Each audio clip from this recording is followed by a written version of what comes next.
সকাল থেকে ভারী বৃষ্টি দেখল রাজধানীবাসী। এতে ভোগান্তি বেড়েছে স্কুল কলেজগামী শিক্ষার্থী ও অফিসমুখী মানুষদের।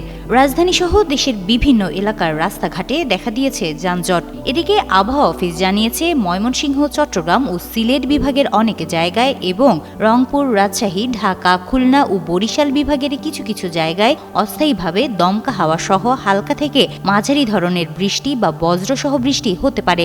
সংস্থাটি আরও জানিয়েছে, সন্ধ্যার মধ্যে ময়মনসিংহ, সিলেট ও চট্টগ্রাম বিভাগের কোথাও কোথাও মাঝারি ধরনের ভারী থেকে অতি ভারী বর্ষণ হতে পারে। সারা দেশে দিনের তাপমাত্রা সামান্য কমতে এবং রাতের তাপমাত্রা প্রায় অপরিবর্তিত থাকতে পারে।